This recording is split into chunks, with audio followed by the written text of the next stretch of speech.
Curious Georgie and the Pizza Party.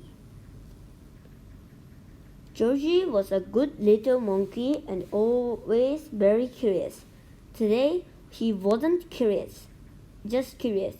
He was excited, so excited in fact, that he was turning leaves and standing on his head.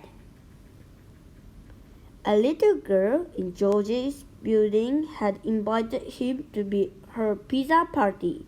Georgie had never been to a pizza party before, but he loved parties and he loved pizza, so he knew it had to be good.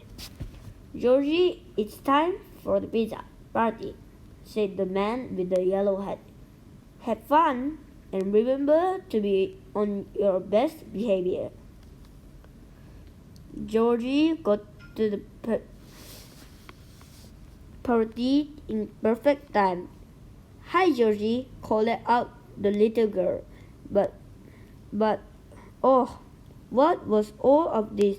The children were wearing puffy white chef's bar and checkered aprons. Georgie got a hat and an apron too. The best way was yet to come. They weren't just going to eat pizza, they were going to make it too.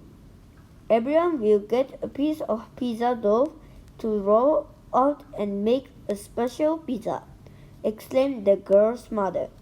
There were many little lumps of dough, but first let's play some games, she said. Everyone went into the living room to play pin the pepperoni on the pizza. Everyone, that is, except Georgie. He was curious about those pieces of dough. Georgie thought and thought. If lots of little pieces of dough were good, maybe one huge one would be even better. He gathered the lumps of dough together, squashed them until they became the very biggest piece of dough he'd never ever seen. What fun! Maybe rolling it out would be even more fun. Georgie poured flour out on the table, and he rolled and rolled and rolled the dough with a rolling pin. It was messy work. First, he bumped over one of the chairs. Crash.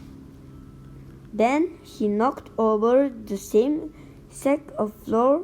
Thump. The floor looks like snow lying on the floor of the kitchen. Georgie liked snow, so he didn't mind at all. Soon he had gotten the dough nice and thin. But the thinner it got, the farther it spread out. Before he knew it, the dough covered the table, then the chairs, and then Georgie. Without the flour, it started to stick onto everything, including Georgie. Maybe the dough was better off in small pieces after all.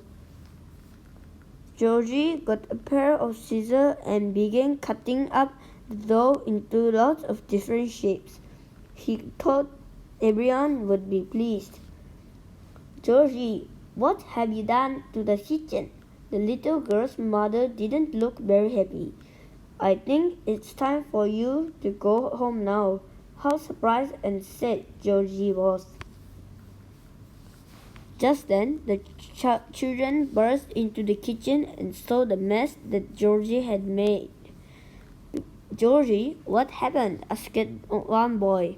The other children looked at the shapes Georgie had made with wide eyes.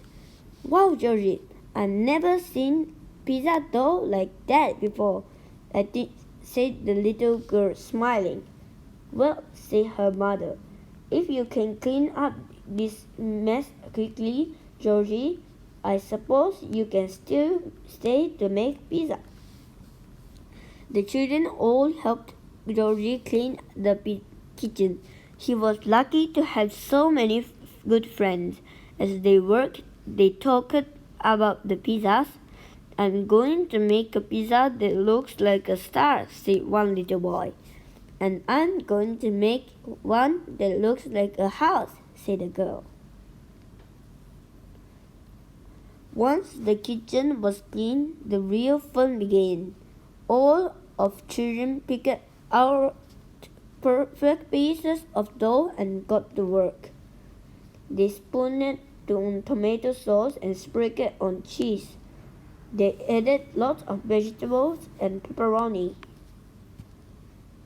The pizza looked wonderful. One looked like a rainbow, another like a stop sign, and still another like a balloon. There was even a pizza that looked curiously like George. Well, George, said the little girl's mother, the pizza tastes great, and thanks to you, they look wonderful too. Everyone agreed. It was the best pizza anyone had ever tasted, ever seen, or tasted. For the second time that day, Georgie was so happy that he turned flips and stood on his head.